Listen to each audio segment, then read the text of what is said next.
90 minutos de pura emoção?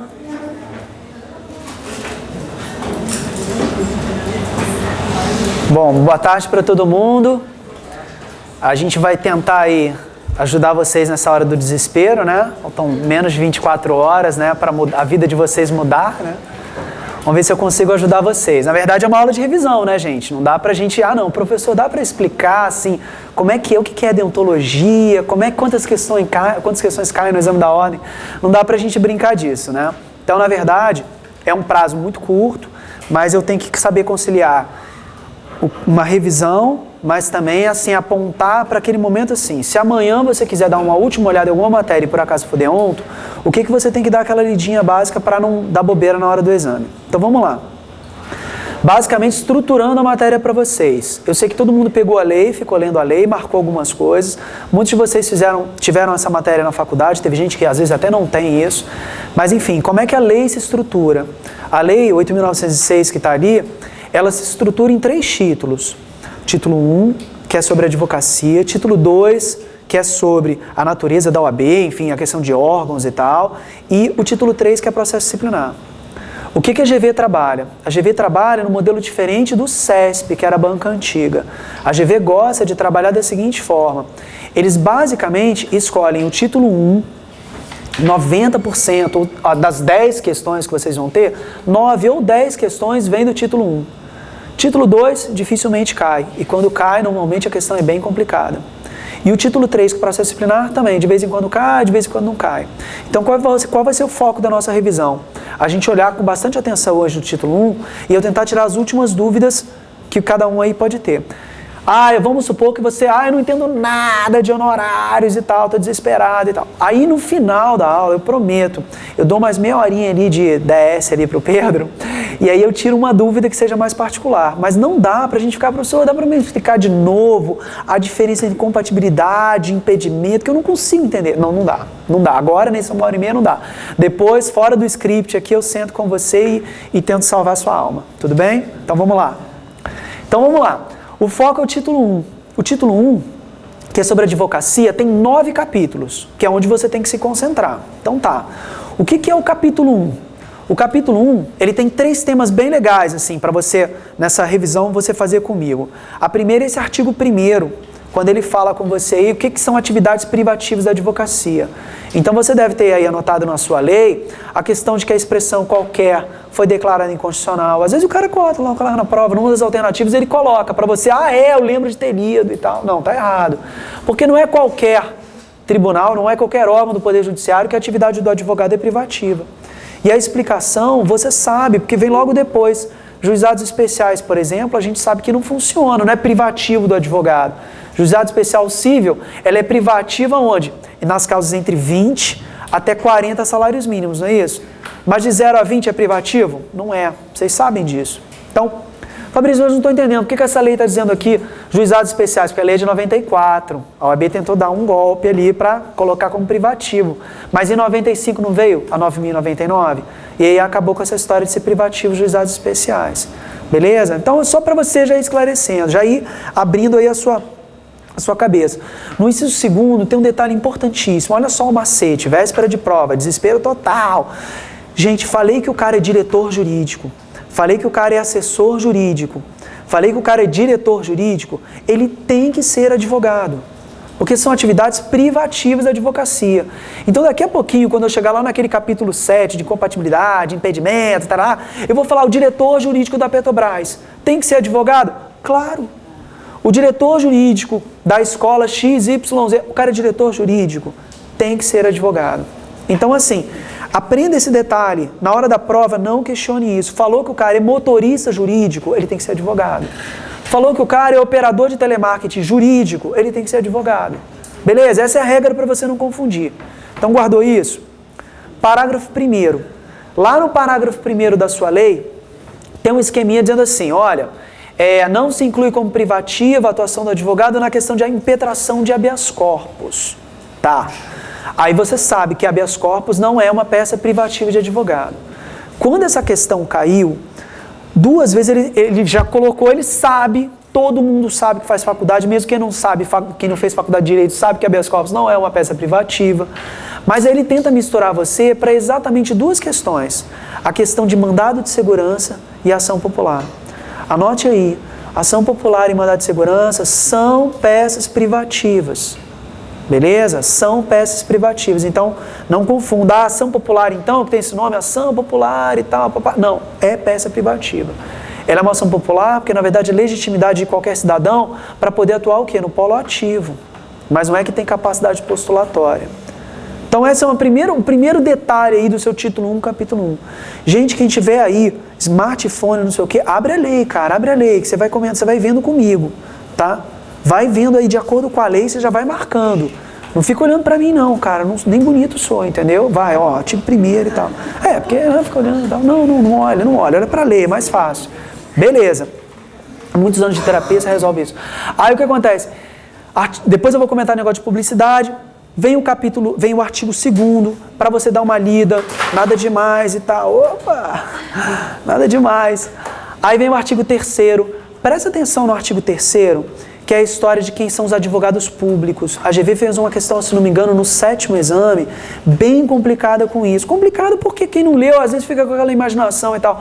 Todo este rol que está aí, integrantes da Fazenda Nacional, Defensoria Pública, AGU, procurador do Estado, consultor de Estado, tem Estado que tem consultoria jurídica.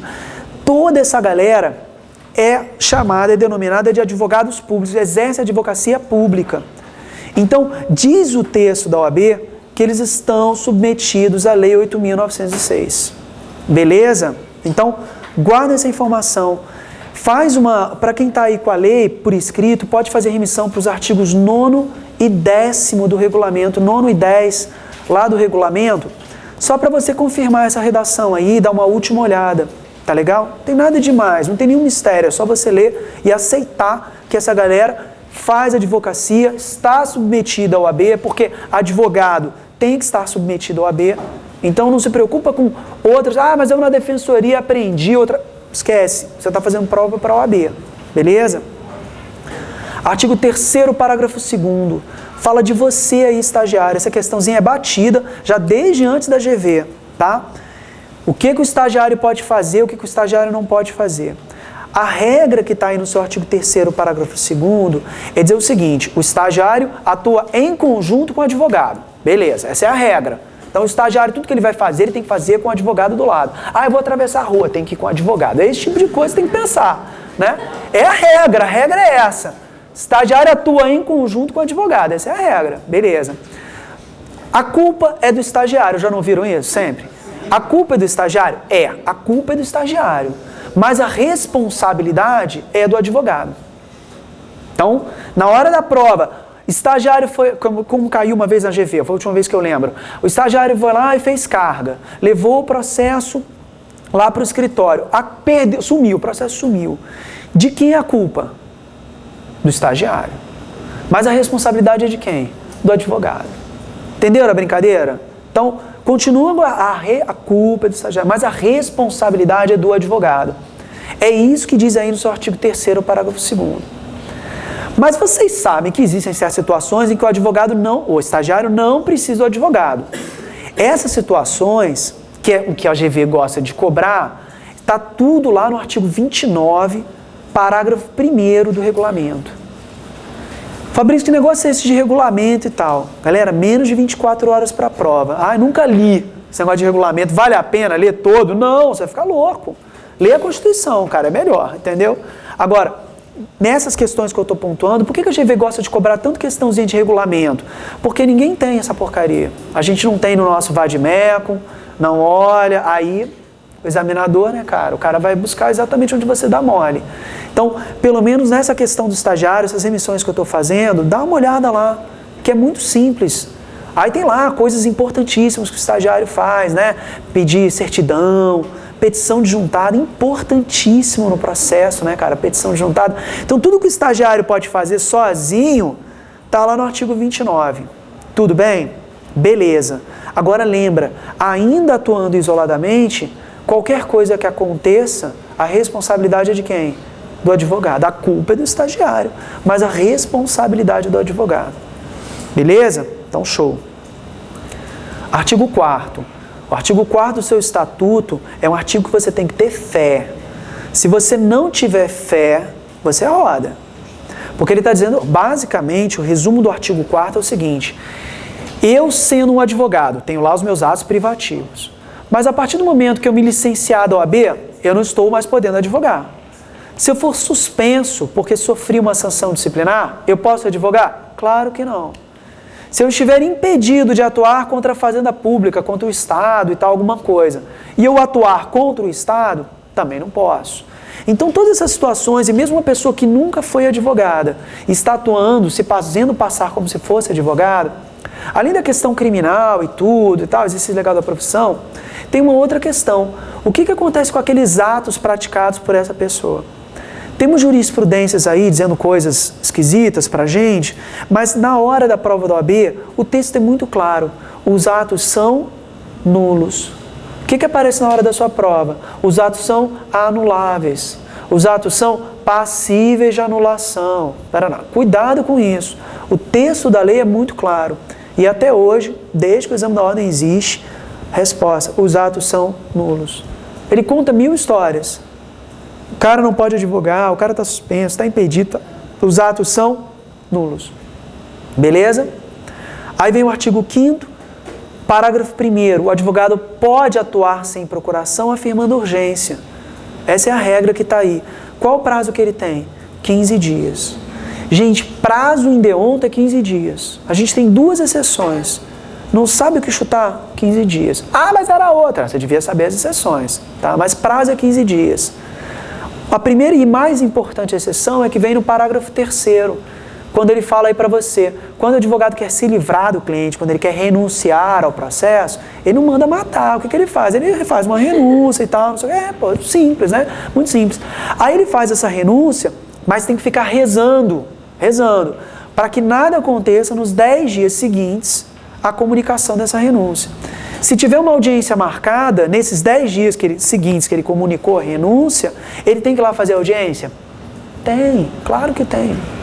Ele fica responsável, tá legal? Para não deixar o cliente dele andando sozinho no fórum e perturbando os outros advogados, que não tem nada a ver. Então, 10 dias seguintes à renúncia. Tem um salvo aí, não tem um salvo? Claro. Se o cliente já constituiu outro advogado, aí é óbvio que eu, que renunciei, não preciso ficar acompanhando o processo. Já tem outro advogado constituído, estou livre. Beleza? Então, resumo rapidíssimo do capítulo 1. Estatisticamente, o capítulo 1 não é um capítulo que costuma cair em todo o exame, não. De vez em quando cai, de vez em quando não cai. E as principais questões são essas. Tá? Alguém tem alguma dúvida assim, específica sobre isso? Não? Então vamos lá. Capítulo 2. O capítulo 2 sobre direitos do advogado aí esse capítulo você tem que prestar atenção. Eu já vi exame da GV com 6 perguntas sobre esse capítulo 2 e volta e meia, pelo menos 1 ou 2 questões sempre tem sobre direitos do advogado. Presta atenção no artigo 6º, que ele é meio bobinho, mas obviamente que você leu, não existe hierarquia nem subordinação entre membros do MP, magistratura, advocacia, todos são legais, né? Os serventuários também tratam vocês super bem no cartório, tudo certo, é o que está dizendo aí no artigo 6º, né? Então a gente, não, sou contra e tal, não. Na hora da prova, foca na lei, né? Tá. Artigo 7º. Quando a gente olha o artigo 7º, vocês já leram esse artigo 7º, tenho certeza, tem 20 incisos. Cara, esses 20 incisos, alguns são obviamente mais importantes. Qual o detalhe, qual o pulo do gato no artigo 7º? Você não vai ficar decorando o artigo 7º, inciso 20. Isso é papo de professor que fala que não decora porque ele fala toda hora, né? Então, não. Alguns você vai prestar atenção. Quais são aqueles que você mais vai prestar atenção? São aqueles incisos em que são aparentemente esquisitos. Por exemplo, se eu colocar aí para você, tá um inciso 1º, já caiu. Exercer a profissão com liberdade em todo o território nacional. Você vai ficar decorando isso? Não, peraí, todo o território é nacional e tal. Não, porque ele é meio óbvio, isso não te chama muita atenção. Mas dá uma olhada, por exemplo, no inciso 3º, quando ele fala que mesmo sem procuração, o advogado pode se comunicar de forma pessoal e reservada, não tem isso? Com seu cliente que está detido ou recolhido, estabelecimento civil ou militar. Então, qual o pulo do gato aí? Mesmo sem procuração. Eu já vi a alternativa em que ele coloca desde que com procuração. Lá no finalzinho tem lá, ainda que considerados incomunicáveis. Às vezes no exame da ordem o cara bota umas alternativas, desde que não esteja incomunicável. Não parece fazer sentido? Parece fazer sentido. Desde que os caras não estejam incomunicável, você pode se comunicar com ele e tal. Essa regra não vale pra gente, cara. Para advogado não vale. Então esses são os detalhes que você tem que prestar atenção. Então olha, o inciso 3º, ele cai muito. Deixa eu ir passando aqui a minha cabeça. O inciso 6º, volta e meia ele gosta, né? O advogado pode ingressar livremente. Aí tem a lista aí, cinema, shows, teatros, né? Rock in Rio. Não tem. Podia ter escrito, né? Mas não é. Tem lugares assim, salas, sessões de tribunais, mesmo além dos cancelos e tal, Paraná. Tá, mesmo que na prática você não visualize isso, mas volta e meia essa porcaria aparece. A letra D, por exemplo, do inciso 6º, apareceu, se não me engano, no último, que é a questão da procuração com poderes especiais. O advogado pode participar de uma reunião, de uma assembleia, reunião de condomínio, pode lá comparecer o advogado para criar aquele tumulto e tal, não sei o que, pode ir lá, mas desde que ele tenha o quê? Uma procuração com poderes especiais. Então, esse detalhezinho aí é importante. Inciso 7º, 8º, lê, numa boa, sem estresse. Cuidado com o inciso 9º. O inciso 9º ele foi declarado inconstitucional pelo Supremo. Ah, tá aqui, Fabrício. Mas então não cai, né? Cai. Exatamente, cai. Para você achar que ele tá ali. Entendeu? Então toma cuidado. Risca esse inciso 9º, não tem nada disso. O advogado vai fazer sustentação oral. Tem lá o processo, normalmente segunda instância, né? Então o advogado faz lá a sustentação oral. Aí tem o voto do relator. Estava aí previsto, inciso 9º, que após o voto do relator, o advogado voltaria para falar mais 15 minutos. O que foi declarado inconstitucional? Essa volta. O advogado ainda tem direito de sustentação oral nos regimentos de cada tribunal? Tem, claro. Tá? Mas ele não tem direito a essa volta, esse contraditório com o voto do relator. Então, preste atenção. Inciso 10, inciso 11, inciso 12, nada demais. Inciso 13, presta bastante atenção no inciso 13. É outra daquela situação esquisita, assim, caramba, cobrado agora no último. Tá? Cobrado agora no último. Mesmo sem procuração, o advogado ele pode examinar os autos que estão em cartório, fins em andamento, tem toda a redação aí para você. Desde que, é claro, o processo não seja o quê? Sigiloso. Pedrão, abaixa isso aí, cara. Fala, pergunta. Pedro, abaixa aí, cara. Pedro, abaixa aí. Não sabe? Então vou te ensinar. Desliga e liga de novo. Fala, pergunta.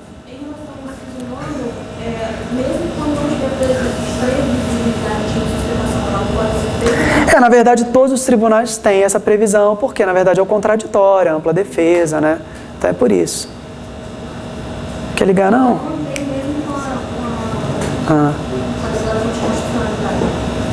Não, a questão da inconstitucionalidade para que você não tenha essa volta do advogado, tá? Após o voto dele. Antes você já fez sustentação oral. Joga outro, Pedrão. Joga outro. Pode jogar. Vamos lá. Aí, inciso 10, inciso 11, inciso 12, inciso 13, eu comentei. 14. O 14 é igualzinho o 13, só que ele se aplica onde? A questão da repartição policial. Tá legal? Então, é a mesma coisa do 13. O 13 é você examinar os autos do processo ali, Poder Judiciário e tudo, administração pública. O inciso 14, ele vai falar onde? Você também poder examinar os autos ali, só que na verdade são o quê? São os inquéritos policiais, tudo que acontece em sede policial. Então, moleza também. De novo, olha só o detalhe, mesmo sem procuração, ainda que conclusa a autoridade. Então, se você prestar atenção nisso, nessa redação, não tem erro. Inciso 15, inciso 16, mera leitura. O 17 é a questão do advogado ser desagravado. Aí a pessoa fica assim, gente, que diabos esse negócio de desagravo, né, e tal. Desagravo é uma sessão pública que é feita para aquele advogado que foi ofendido no exercício da profissão. Então, se você não entende nada, diz, não entendo nada desse negócio de desagravo. Então, faz o seguinte, anota 2 remissões para você olhar depois. Você tem os artigos 18 e 19 lá do regulamento, que explicam certinho o que é sessão pública de desagravo. Tá legal? Então, resolveu isso, não tem erro. Os artigos 18 e 19 lá do regulamento falam sobre o desagravo. E aí vem o inciso 20, que é aquela lenda urbana, que você tem assim, o advogado, a audiência atrasou mais de 30 minutos. O advogado pode se retirar? Pode. Desde que o quê?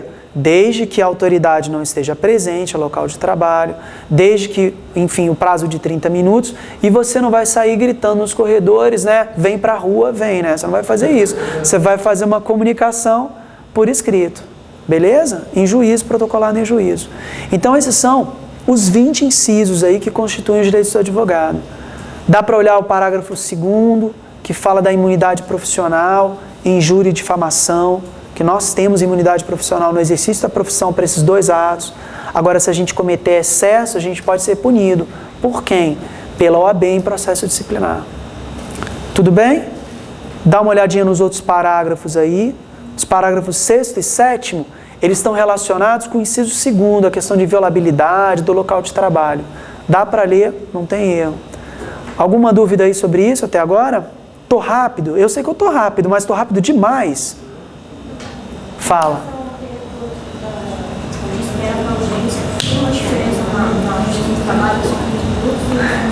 Pois é, mas na verdade a gente segue em Beonto exatamente essa lei, porque a lei é específica para os advogados. Tá legal? Bem lembrado. O que mais, gente? Vamos lá? Então vai. Capítulo 3. Vai brincar não? Vai lá, Pedrão. Capítulo 3. Da inscrição. Ó, questão aí sobre a OAB. Esse negócio do artigo 8º, ele não costuma aparecer, tá? Quais são os requisitos para a inscrição e tal, não tem nada a ver. O que você tem que entender não é para decorar, é só assim, quais são os requisitos que você precisa preencher para entrar na OAB. Então, dá uma olhadinha, não é nada demais, assim, ele não costuma cair os requisitos. O que costuma acontecer é ele cobrar a falta de um dos requisitos depois que você já é advogado. Então, se você perde a capacidade civil, por exemplo, vai cancelar a sua inscrição. Se perde a idoneidade moral, a mesma coisa. Então, só esses detalhes, nada específico. O artigo 9º, em relação ao estagiário, tem caído com razoável frequência, tá? Então, assim, volta e meia eu estou vendo uma questão sobre estagiário. O que você tem que fazer? Você tem que ler esse artigo 9º com calma, tá? Sem estresse, e dar uma olhada lá nos artigos do regulamento referentes ao estagiário. Se não me engano, artigo 27, a partir de 27, 28, o 29, que a gente já falou da questão do estagiário poder praticar os atos isoladamente. Porque assim, são umas bobagens que de vez em quando ele costuma colocar na prova. 300 horas que você tem que fazer no seu estágio forense. 300, tem que ficar decorando isso? Não, o seu escritório modelo são 75 horas. 75 vezes 4. 300. Eu tenho que saber matemática agora? Tem. Ou isso, ou você decora. Entendeu? Mas não é nada demais, assim. É só decorebinha que uma vez eu vi numa prova da GV que eu falei, pra que isso? Tá? Beleza. Então, fechei o capítulo.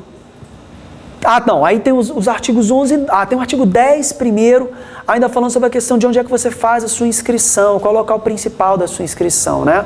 O que você pode fazer? Dá uma olhada principalmente no 10 parágrafo 2º, que é aquela história da inscrição suplementar, que uma galera confunde aquilo, fica decorando negócio de 5 causas. Primeiro, presta atenção que o requisito para você ser obrigado a fazer uma inscrição suplementar não é a história de 5 causas. O requisito aí, na verdade, é você ter a habitualidade. Então já teve questão aí, que já caiu antes da GV, onde ele dizia que o advogado exercia a advocacia habitualmente em outra unidade da federação. Ele é obrigado a fazer a inscrição suplementar? Sim. Aí tiveram vários alunos falando, mas ele não disse o número de causa e tal. Não precisa. Porque ele diz assim, se você é obrigado a fazer a inscrição suplementar, onde você tem o quê? A habitualidade. Aí ele fala, considera essa habitualidade quando exceder de 5 causas por ano. Então só preste atenção nisso. O 10 parágrafo 3º é a questão da transferência. Tá? Ou seja, eu quero ter um domicílio profissional em um lugar, vou trabalhar do domicílio profissional em outro lugar. Então eu faço uma transferência, não preciso ter a principal e a suplementar, pagando 2 anuidades. Tudo bem? Artigos 11 e 12. Do lado do artigo 11, coloca aí definitivo. São situações definitivas, situações em que você cancela a sua OAB. Quando você requer, não precisa dizer porquê. Questão de penalidade de exclusão, não é? Questão de falecimento, óbvio, né?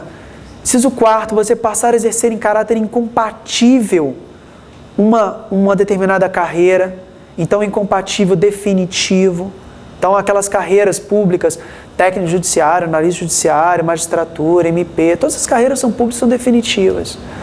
Ah, mas o cara não volta 45 anos depois e tal, para aposentar. Não, aí é outra história, não é, o cargo dele não é temporário.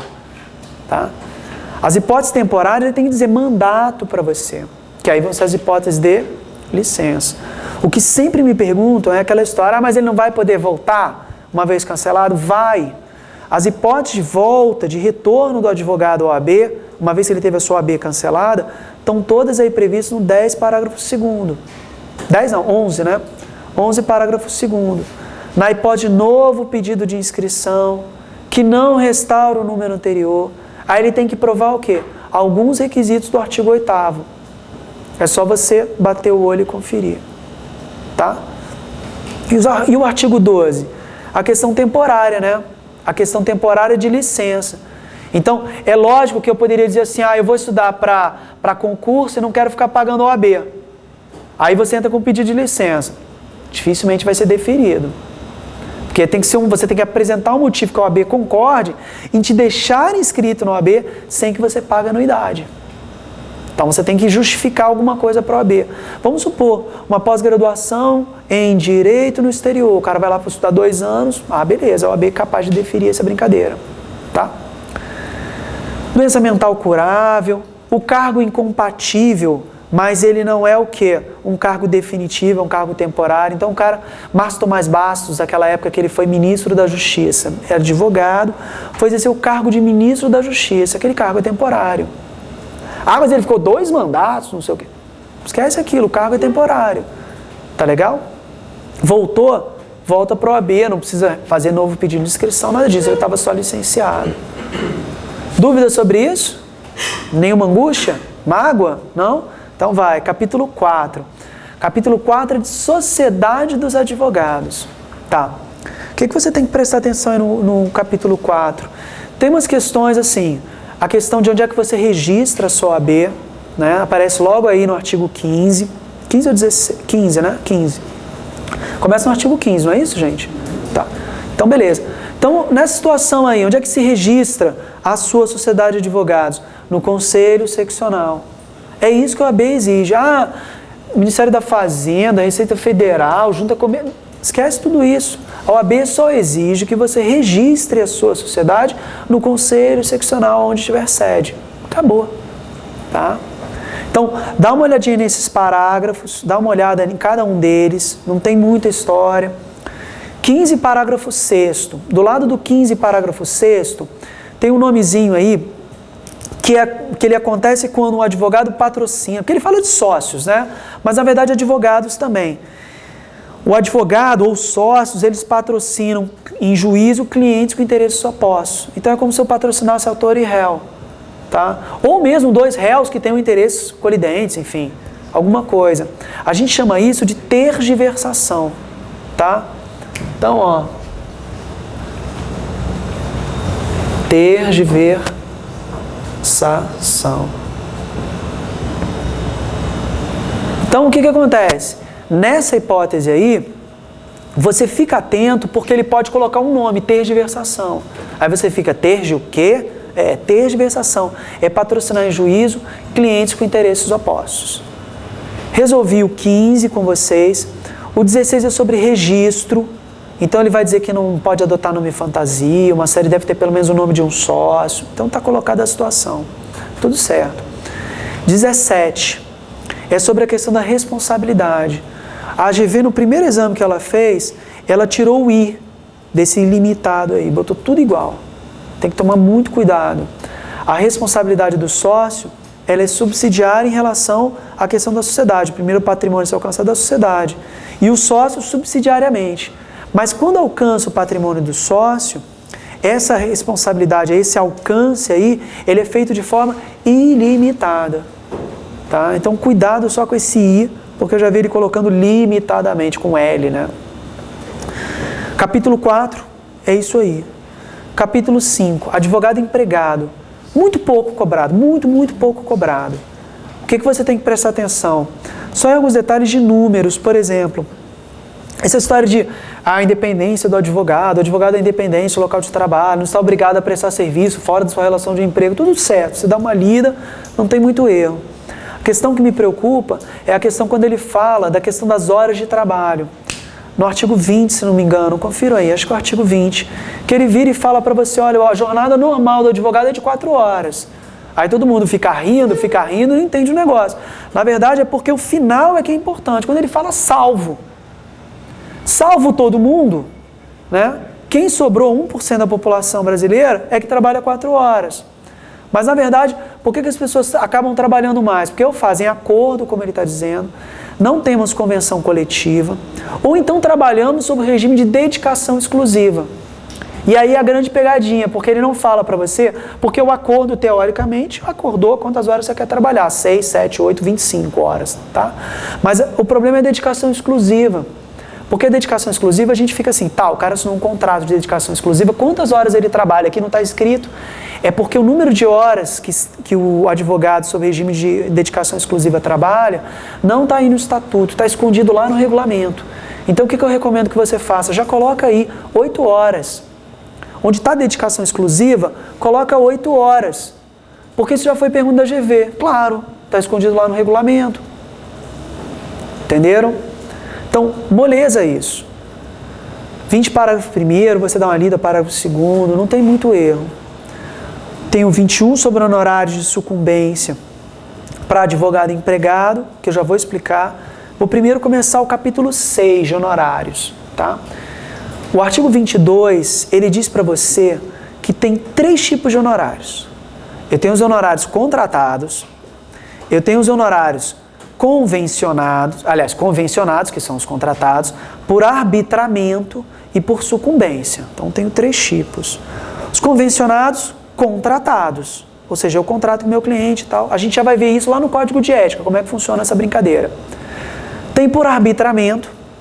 As hipóteses de arbitramento, né, que o juiz vai arbitrar, estão aí no parágrafo 1º e parágrafo 2º. Então você dá uma lida no parágrafo 1º e parágrafo 2º, que são as hipóteses que o magistrado vai arbitrar os seus honorários. São as 2 hipóteses.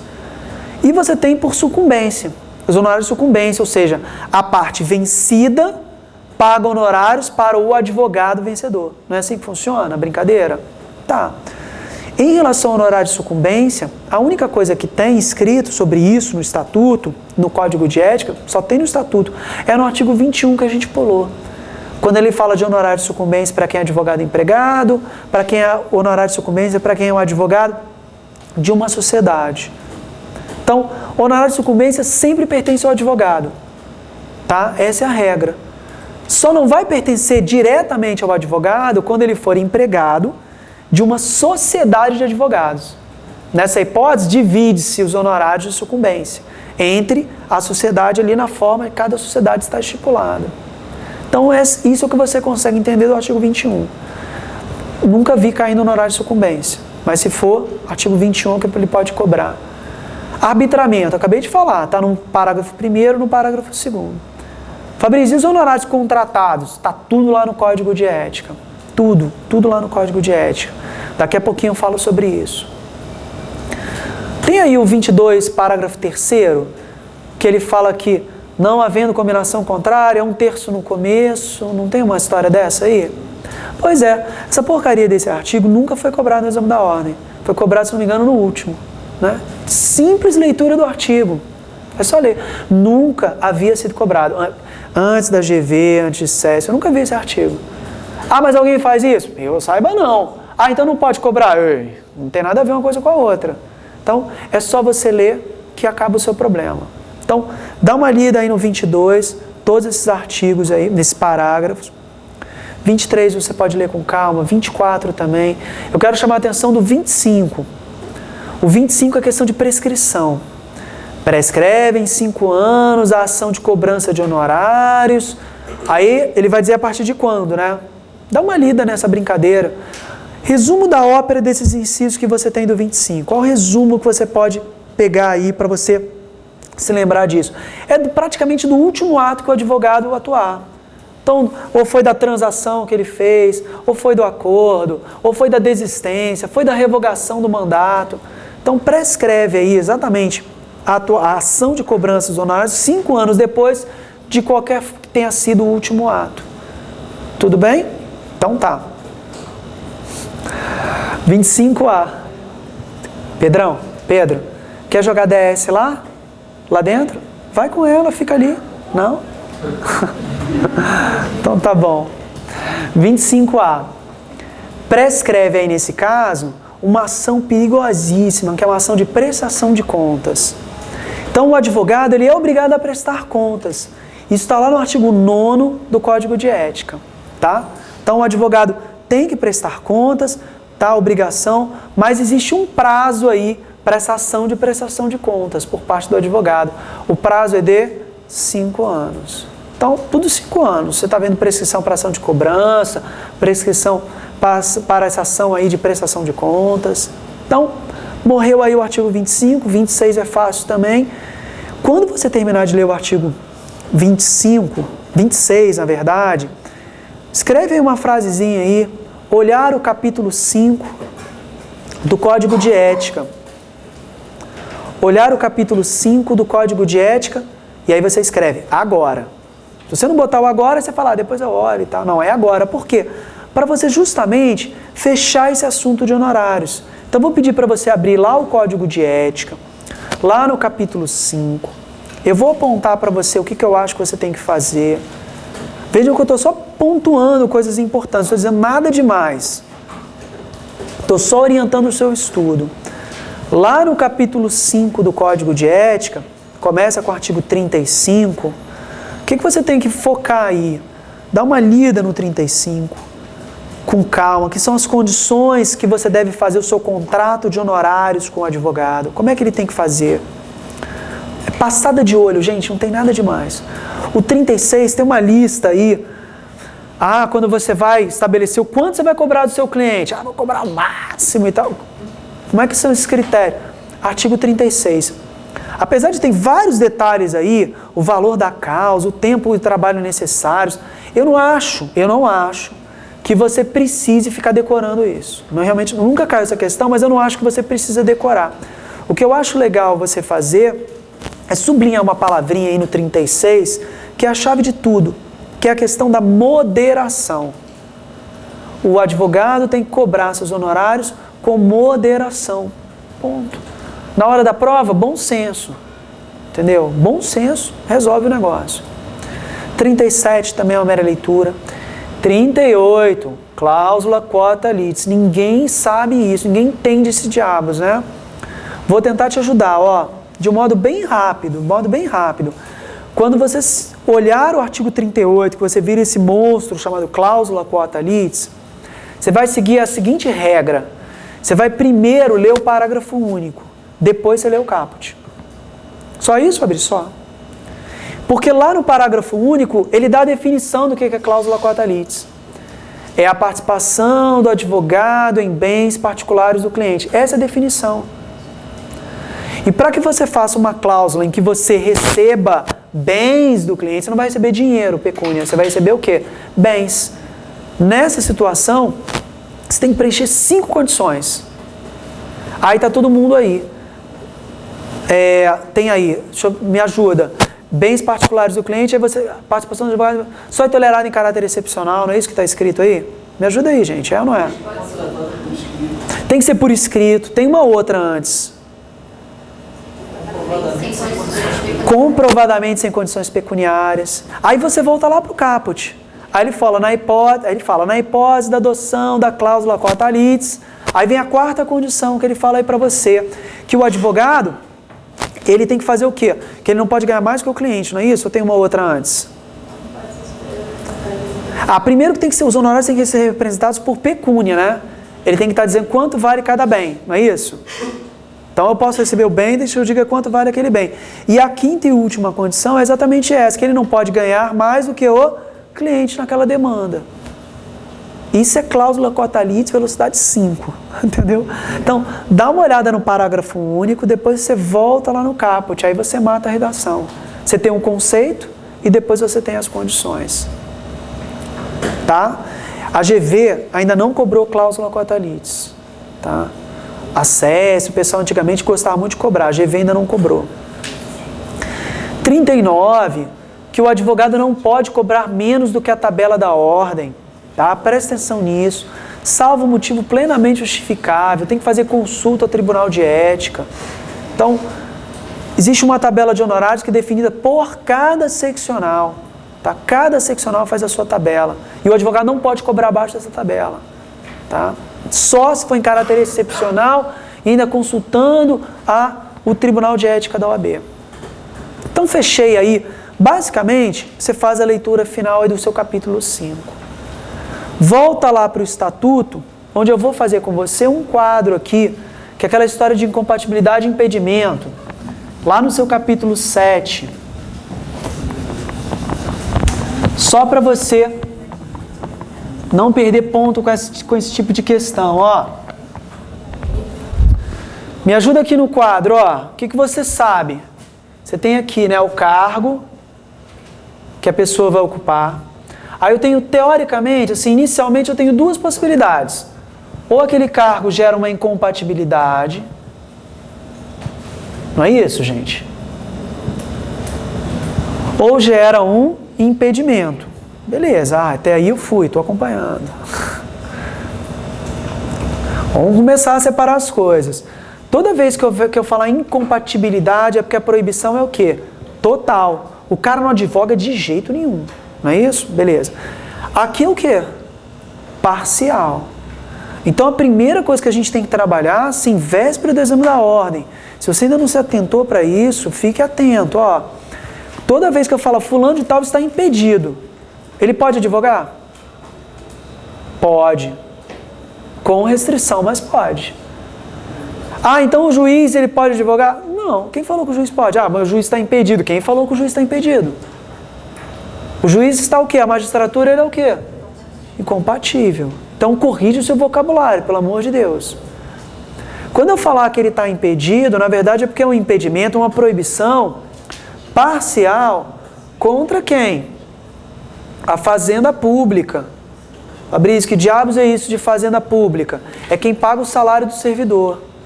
Então, se o cara é servidor da Secretaria de Saúde do município X, obviamente, que ele só não pode advogar contra o município X. Ele é um servidor, então, contra o município X ele não pode, mas contra o Estado Y ele pode, contra a União ele pode? Pode, não tem problema. A restrição dele é parcial. É diferente desse cara aqui. O que a gente já viu? A incompatibilidade cancela ou gera uma licença. Então, fazendo um resumo, o que eu tenho? Aqui, ó, a proibição é total. Aqui a proibição é parcial. Não é isso? Beleza? O cargo aqui é o quê? Definitivo ou temporário para cancelar? Definitivo, né? Fabrício, como é que eu vou saber que o cargo é definitivo? Em regra, os cargos públicos são definitivos. Para ser temporário, ele vai dizer para você, está ocupando um mandato, assumiu um mandato, não sei o que, vai dizer que o cargo é temporário. Aí tá fácil, ó. Temporário. Cancelamento, você já viu. Está lá no artigo 11 do seu estatuto. Oi. O juiz está em cancelamento, né? Mas se ele está aposentando, ele pode... Aí retorna, que foi aquela hipótese que eu falei lá no 11, parágrafo 2º. Se ele quiser retornar, não restaura o número de inscrição anterior, ele vai ter que comprovar alguns requisitos. Aí vai estar lá no 10, no 11, parágrafo 2º. Capacidade civil, vai ter não exercer mais o cargo incompatível, idoneidade moral e vai ter que prestar compromisso perante o conselho. Tem que fazer o exame da ordem? Não. Você só, uma vez aprovado, nunca mais você faz o exame da ordem. Porque você não vai passar. Entendeu? Vou fazer... O pessoal tá vendo, né? Tá horrorizado o pessoal do vídeo, né? O cara disse que não vai passar. Não vai passar, cara. Eu não vou passar. Amanhã, se eu fizer essa prova, eu não passo. Porque eu não lembro mais. Vocês acham que eu lembro tributário? Né? Processo civil, tem que assistir tudo de novo. Neuciano, tem que lembrar todo mundo, né? Tinha aula com o Gabriel, com todo mundo, para poder passar. Beleza? Vocês vão entender o que eu tô falando daqui a 2 anos, tá? Não, daqui a amanhã, né? Depois de amanhã. Lembra de mais nada. Então o que acontece? Não corte caminho, não tem atalho. Olhe para o cargo e pergunte, esse cargo é incompatível? O que normalmente a gente diferencia? É a gente olhar para o cargo e dizer o seguinte, ó, esse cargo aí que você está ocupando, ele é um cargo que tem gerência, que tem direção naquele órgão, é o que a gente chamaria de um cargo de alto escalão dentro daquele órgão. Então ele está aqui. Tá? Agora, se o cargo não tiver nenhum poder de decisão dentro daquele órgão, ele está aqui. Essa é a regra geral. Então é o quadro sem exceção, é isso aí. Tá? Agora, quais são as exceções? Gente que tem um poder de decisão, enfim, que deveria estar aqui e não está. E gente que não tem poder de decisão, que deveria estar aqui e não está. Eles trocam, eles invertem. Então, vamos fazer aqui a galera que tem poder de decisão, mas não estão aqui. Os membros do Poder Legislativo, né? Por isso que lá o artigo 30, ele tem um inciso lá. Os membros do Poder Legislativo, eles estão impedidos contra toda a administração pública. A restrição é muito maior do que o pessoal aqui. Tá? A restrição é muito, muito maior. Os membros do Poder Legislativo, eles ficam aqui no meu quadro de azul, ó. Já vou escrever, mas só para você não confundir.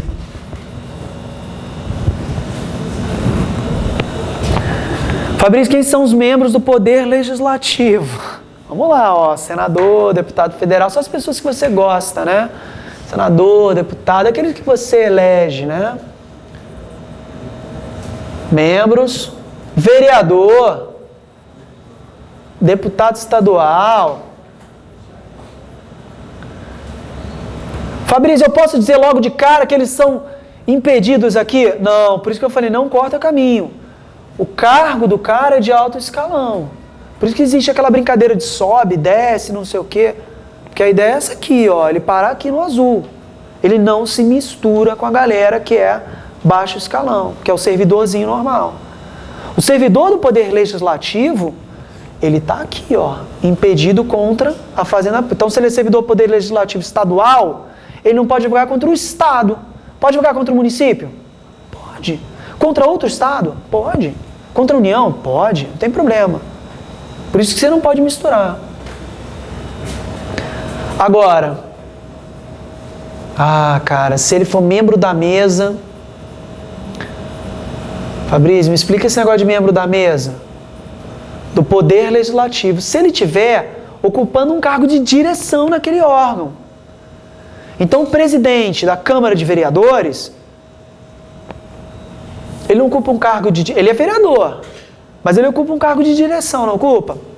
Quem ocupar cargo de direção tem que estar aqui em cima. É definitivo ou é temporário? Graças a Deus é temporário. Licença. Né? Mandato. O que eu já vi acontecendo? Como ele diz membros da mesa, logo aí no 28, inciso 1, você não sabe, membro da mesa, aí você é membro da mesa, o que é membro da mesa, né? Na verdade, a ideia é a seguinte, presidente, vice e os secretários. Eu já vi questão maldosa dele perguntar, fulano de tal, eleito vereador, assumiu o cargo de terceiro secretário na Assembleia Legislativa, ele não te diz membro da mesa. Se você passar direto, você esquece. Então, se ele é terceiro secretário, por exemplo, tá aqui, licença, o que acontece com o AB dele? Então, essa é a regra para descobrir quem deveria ser incompatível, mas não é. Agora, o contrário. Quem deveria estar aqui impedido, mas é levado para ser o quê? Incompatível. Vamos ver agora o contrário. A galera que entra, que não tem poder de decisão nenhuma, mas vai ser considerado incompatível. Ó, vou puxar uma setinha aqui de preto para mostrar para você que essa galera vai fazer um caminho aqui, ó. Fabrício, cancela ou licença? Normalmente cancela, estou só abordando aqui. Ó, clássico exemplo, servidores do Poder Judiciário. O cara é técnico, analista, tem poder de decisão? Nenhum. Deveria estar o quê? Aqui. Mas por ser do Poder Judiciário, são considerados incompatíveis. Cancela ou licença, gente? Cancela, é definitivo.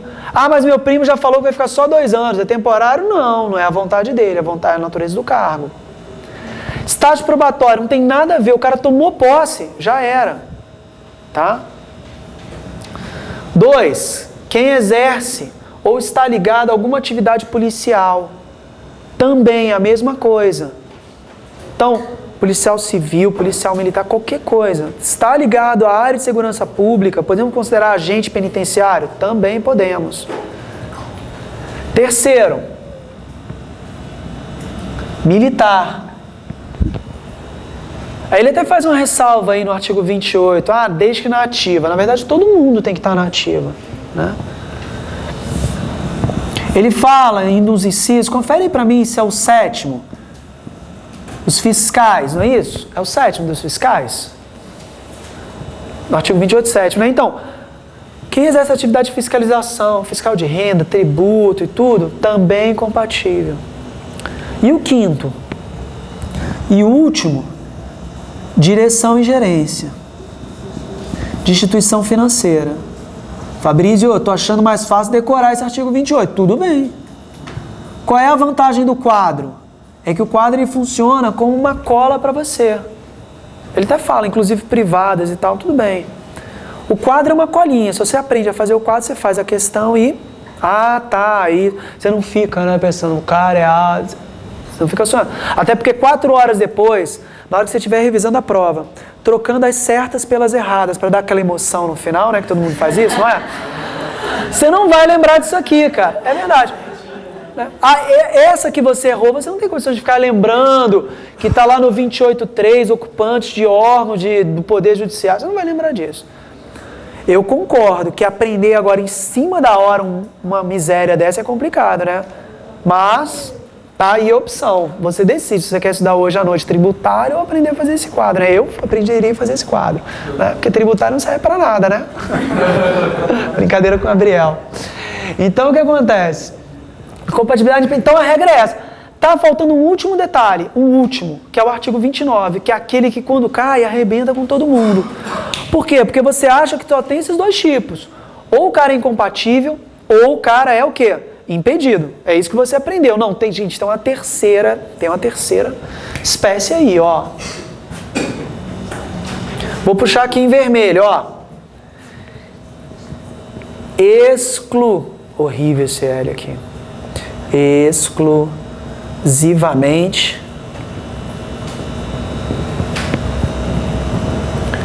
legitimados. Dá para entender, né? Meu português arcaico aqui. Olha só. Tem uma terceira galera que não é incompatível, que não é impedido. E isso que eu vejo que os alunos têm muita dificuldade. Porque o cara ele quer fazer de qualquer jeito, o cara virar incompatível, não é impedido. Não é. É a galera do artigo 29. Tem 2 grupos aí no artigo 29. O primeiro grupo, que você pode botar entre parênteses aí, é o pessoal, os procuradores gerais, advogados gerais e defensores públicos gerais. Esse é o primeiro grupo. E o segundo grupo, quando ele fala dirigentes de órgãos jurídicos da administração pública, direta, indireta, fundacional. Por que você está separando em grupos? Só para ficar didático, só para isso. Esse segundo grupo, quando ele fala dirigente de órgãos jurídicos, é aquela história que eu comecei. Diretor jurídico da Petrobras, tem que ser advogado?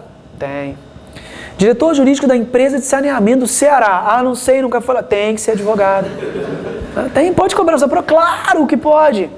Então, se ele falar qualquer porcaria, diretor jurídico de uma empresa X e tal, o cara tem que ser advogado? Tem.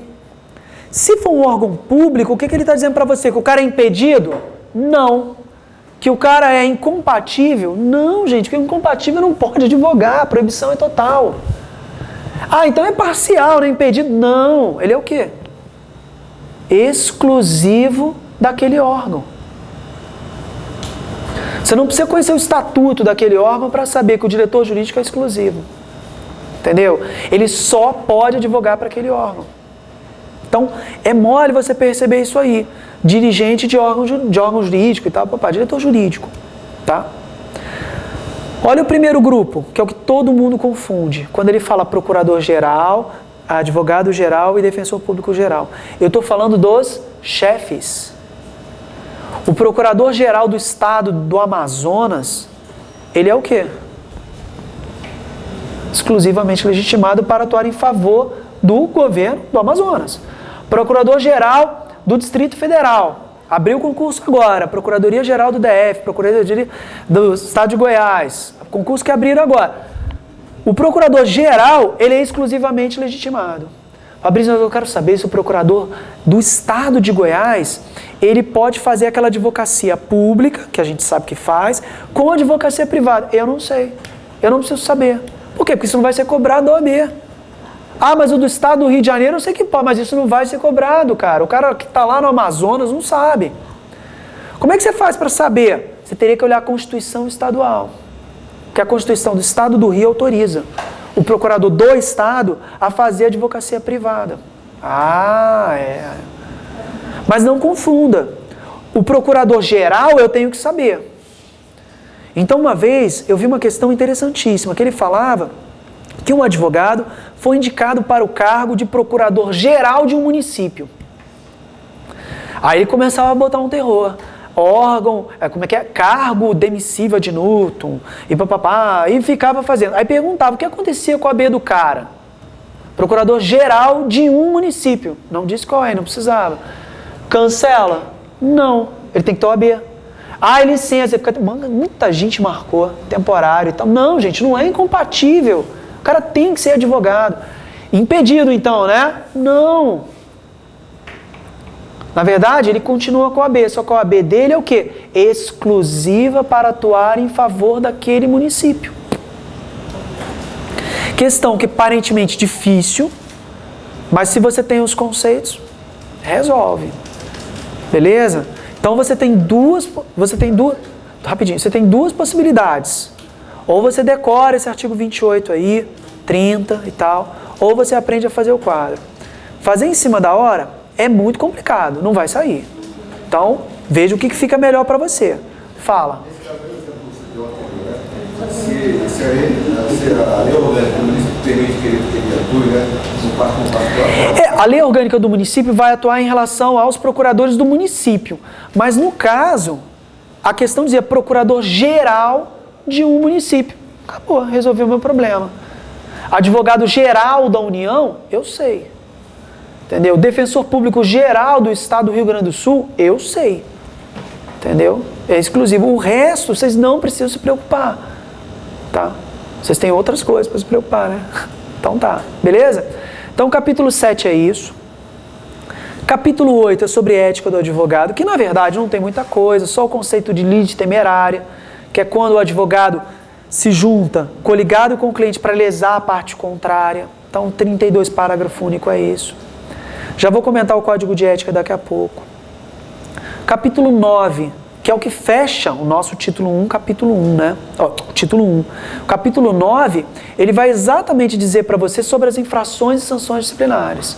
Que quando também a gente abre, a gente vê lá no artigo 34, 29 incisos. E aí dá um pouquinho de desespero, né? Então, qual é a dica que vocês têm que fazer? Vou apagar aqui o quadro para fazer exatamente a marcação que vocês têm que ter no estatuto. O pessoal que está em casa está gritando, não, peraí. Dá um pause aí.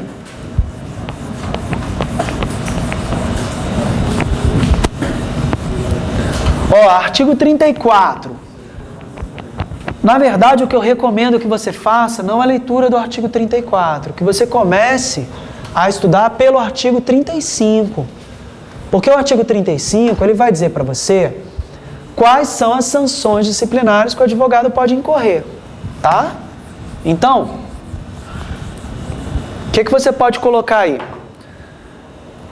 Leu que as sanções disciplinares são censura, suspensão, exclusão e multa.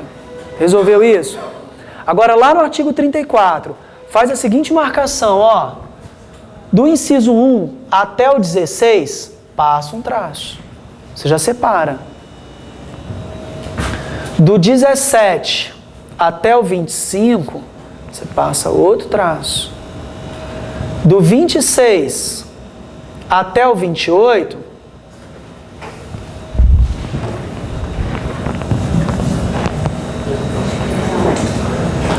outro traço.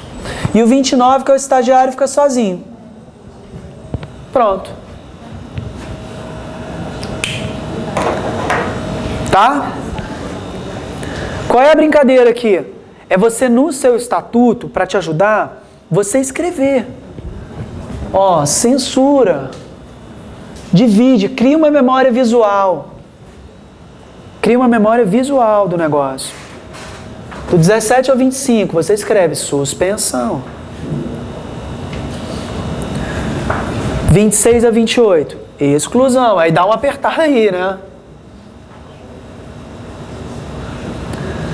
E o estagiário, censura.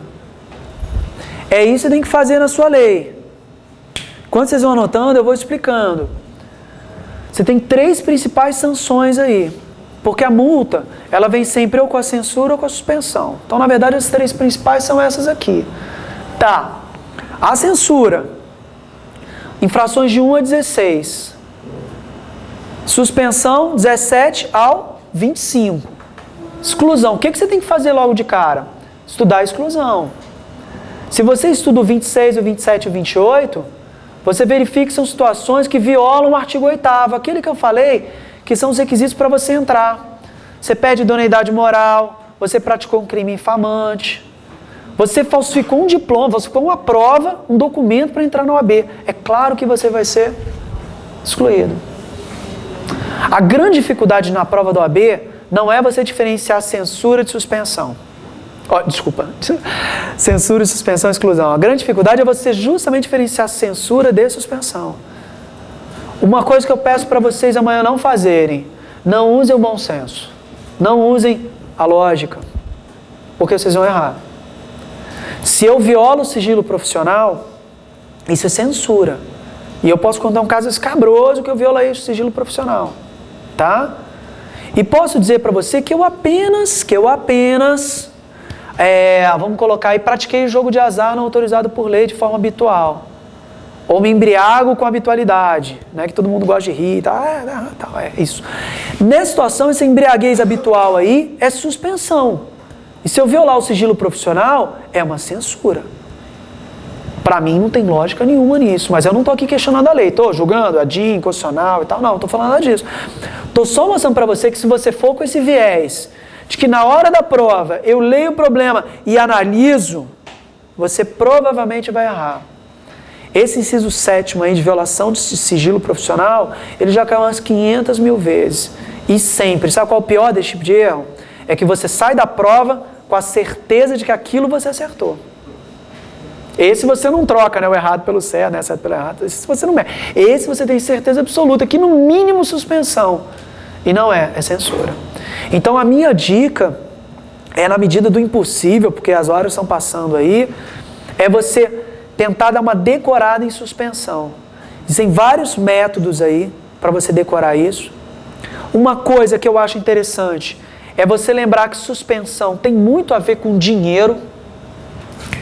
Todas as hipóteses em relação a honorários são suspensão de desvio de dinheiro, exceto o inciso 3º, que é o advogado que é agenciador de causa, ele fica agenciando causa para receber dinheiro. Então, vocês estão por tributário, então procura o Gabriel Quintanilha, eu estou recebendo uma grana, entendeu, para fazer isso. Tirando essa hipótese de agenciador de causas, o resto, falando em desvio de dinheiro e tal, suspensão. O 25 é combinado com o parágrafo único, que são as condutas incompatíveis. Onde está essa brincadeira de prática reiterada de jogo de azar, embriaguez ou toxicomania habitual? O examinador gosta de brincar com isso aí, hein? Esse parágrafo único. Todas as hipóteses do parágrafo único são de suspensão, porque são condutas incompatíveis, tá? Então, a minha dica para você é você fazer essa divisão, tentar, na medida do impossível, dar uma boa analisada em suspensão, e o resto é o quê? Censura. Na hora da prova tem que ter fé. Não está naquela minha lista de suspensão, censura. Até porque não dá para ficar decorando censura. Porque censura, na verdade, é tudo aquilo que não é suspensão e exclusão. Então você tem do 1 ao 16, qualquer violação ao código de ética é censura. Então a publicidade imoderada, por exemplo, é censura. Qualquer coisa que não tenha algo mais grave, ele fala no estatuto, lá no 36, é censura. Tudo bem? Então eu acho meio que bobagem você decorar a censura. Claro que você pode ler. E tenta lembrar de uma coisa que é a memória visual. Imagina que na hora da prova você se lembra, caramba, eu acho que essa situação aqui, ela estava bem lá no comecinho do 34. Se está no comecinho do 34 é o quê? Censura. Ele não está pedindo um inciso. Então essa é uma boa dica para você lá na prova. Putz, isso não está no começo do 34, acho que lembro disso aí já mais para o meio, mais para o final. Se não for suspensão, provavelmente é o quê? Suspensão. Se não for exclusão, provavelmente é suspensão. Então assim, joga com isso, eu sei que está muito em cima da prova, mas joga com isso na hora que você passar daquela lidinha. Principalmente a memória agora, eu sei que está todo mundo muito cansado, mas é aquela hora que se você der uma lidinha, de repente vem uma questão na prova que você fala, cara, li isso ontem. Então tenta se organizar para isso. Tá. Tem as outras hipóteses de suspensão, que vocês podem ler aí, com hipótese de exclusão, tá tudo bonitinho. A questão mais interessante de suspensão são dois incisos, ó, o 21, que costuma aparecer mais, e o 23. Por que eles aparecem mais? Porque a suspensão, que o prazo máximo é de 1 ano, na verdade para esses dois aí, o 21, 23 e o 24, pode passar de 1 ano, pode passar de 12 meses. Porque diz lá o artigo 37 nos seus parágrafos, olha, se você não prestar contas, que é o que aparece direto, esse 21, lembra que a gente tem 5 anos para ter aquela ação de prestação de contas? Se não prestar contas, suspensão. E fica suspenso até que preste contas. Pode passar de 12 meses? Pode. 23 é não pagar o OAB. Vai ficar suspenso até que pague o OAB. 24, que é aquela inépcia profissional, então é incompetência. O cara fica suspenso até que ele prove para o OAB que está reabilitado. Então ele vai fazer um curso, vai fazer alguma coisa para provar o OAB. Então esses são os que mais aparecem, tá? 39 fala de multa, 40, 41. Então você tem todas essas situações em que você pode colocar muito bem até o capítulo 9. Tudo bem? Ter uma lida, prescrição e tal, tudo lá no 43. Dúvidas, angústias, mágoa, arrependimento de ter feito direito? Não? Ainda não? Então tá, para a gente fechar nossa aula, para acabar, eu falei que a sua prova provavelmente versa 90%, 100% disso tudo que eu acabei de falar. GV gosta de problemas, né? Então é impossível ficar aqui, olha gente, costuma cair assim, fulano de tal andando pela rua, não tem como. Leia com cuidado. A GV tem um estilo de que normalmente você tem duas que parece que estão certas, né? Uma mais certa que a outra, não é? Então olha com cuidado, não seja afoito. Faz a prova de deonto logo no começo. A minha última dica agora é para falar do que pode aparecer, que é a história do título 2, que é talvez a maior matéria. O que você tem mais de matéria é o título 2, porque o título 2 não só tem no estatuto, como tem lá no regulamento. Tem mais de 100 e lá vai fumaça de artigos para lá.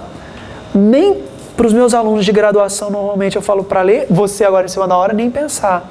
Mas tem uma dica de véspera de prova, que eu acho que vale a pena, que é o seguinte: lá no seu artigo, lá no seu título 2, o que eu sempre observei cair muito é a questão de competência. Então assim, compete ao Conselho Federal, aí tem uma listinha. Compete ao Conselho Seccional, outra listinha. Então, por exemplo, o artigo 54, que é do Conselho Federal, e o 58 do Conselho Seccional, eu, se fosse você, dava uma lida. Não para saber decoreba, mas para diferenciar que o Conselho Federal faz atividades e o Conselho Seccional, por exemplo, aqui do Rio, faz outras coisas. Tem uma questão da GV há pouco tempo atrás cobrando exatamente essa lista. Então, a quem que cabe editar o regulamento geral? Conselho Federal. Tabela de honorários, Conselho Seccional. Realizar o exame da ordem, qual é o conselho que cabe? Exatamente, a seccional. Está lá no 58. Então, dá uma lida nesse negócio, não custa nada você passar, dar aquela olhada, diferenciou e tal. Ah, mas o exame não é unificado? Mas está lá escrito. É cada seccional se unificando e tal. Vamos se unificar, fazer um exame junto? Vamos. Mas compete a cada seccional fazer. Tá em vigor o artigo? Tá. Então você dá uma lida. Questão de quinto constitucional. STJ, quem é que vai indicar os membros da advocacia no STJ? Conselho Federal. TJ, Conselho Seccional. E se for um Tribunal Regional Federal, TRF, por exemplo, do Rio, que é Rio e Espírito Santo, quem é que indica os membros? Conselho Seccional do Rio, Conselho Seccional do Espírito Santo, os dois ou o Conselho Federal? Conselho Federal. Então, dá uma lida nesse negócio de competência, porque pode vir uma questãozinha aí de bobeira para você, tá? Título 3, processo disciplinar. Duas dicas, 3 dicas, na minha cabeça vieram. Olha, Espírito de Emmanuel falando aqui, 3 dicas. Primeira, todos os prazos de processo disciplinar são de 15 dias, não tem exceção. Se cai uma pergunta sinistra, qual é o prazo para interpor embargos de declaração de uma decisão proferida pelo Tribunal de Ética? Não vou fazer de ontem, vou fazer outra e tal. Não, cara, prazo é de 15 dias. Vou começar por tributário. Não, cara, começa por de ontem. Prazo é de 15 dias. Essa questão já caiu há muitos anos atrás. É o quê? Para assustar você. Prazo para interpor embargos de declaração, você já começa a visão turva, né? E tal. Não, cara, prazo é de 15 dias. Em deonta é tudo 15 dias. Sério. Outra coisa interessante. Eu tenho inscrição principal aqui no Rio de Janeiro, não tem? Beleza, tudo certo. Se eu for para São Paulo, o Conselho Seccional competente para me punir, caso eu cometa alguma sanção disciplinar, é onde? É o de São Paulo. Mas você tem inscrição principal no Rio, é carioca, tem crachá, mas não importa. É o local da infração. A gente tem a impressão o quê? Que não. Então eu nasci no Rio, só pode ser julgado pelo TJ do Rio? Não, né? É a mesma coisa para a OAB. Entenderam? Não é a competência, não se dá pelo local da infração? É a mesma coisa. Isso é uma pegadinha sinistra. Tá? E o último detalhe, a questão mais cobrada de todos os tempos do título 3, é o artigo 72.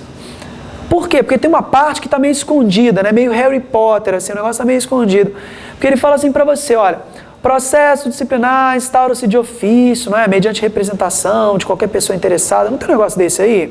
Então, está faltando só um detalhe. E você escrever aí logo, não pode ser anônima. A representação contra advogado não pode ser anônimo, isso é sempre cobrado. Fabrício, mas onde é que está escrito esse negócio que não pode ser anônimo? Está lá no Código de Ética, lá no artigo 51, tá?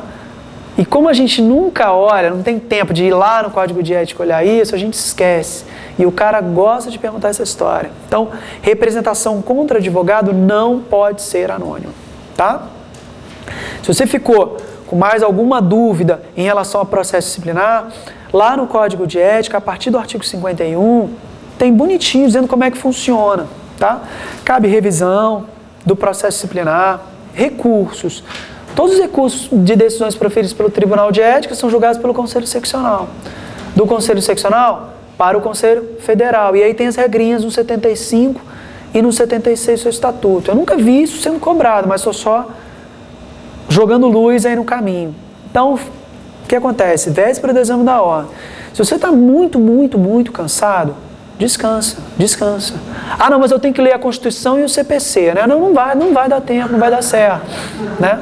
Não faz isso, esquece. É melhor você estar descansado.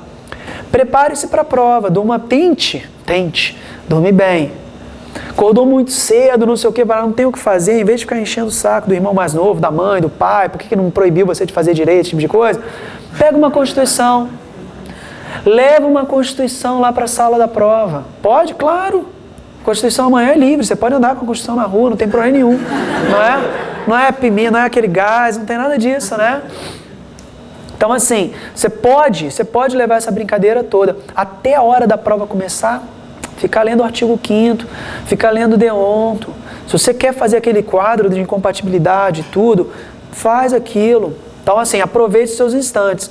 A única coisa que eu acho que você tem que tomar cuidado é para você não chegar muito cansado na prova, porque ninguém, para assumir que ninguém fez esse exame antes, né, que é sempre melhor, confortável, psicológico, o que acontece? São 5 horas de prova, é muito tempo de prova. Então, assim, dá tempo de você ir ao céu e ao inferno, de questão para questão. E lembre-se, a prova é matemática, vocês têm que acertar o quê? 40 questões. Eu não considerava 39, porque para você considerar 39, no meu exame não ia ter nenhuma anulada, né? Então, assim, você tem que ter 40 ali fechado para você ir para a sua segunda fase. Beleza? Espero que eu tenha ajudado vocês, ou pelo menos acalmado, né? Um pouquinho. Boa sorte amanhã. Vou deixar meu e-mail aqui, ó. Para quem tiver uma última dúvida. farutrj@gmail.com farutrj@gmail.com, tá? Manda aí uma última oração, eu faço uma última prece para você, tá bom? Obrigado, boa tarde para todo mundo, boa prova.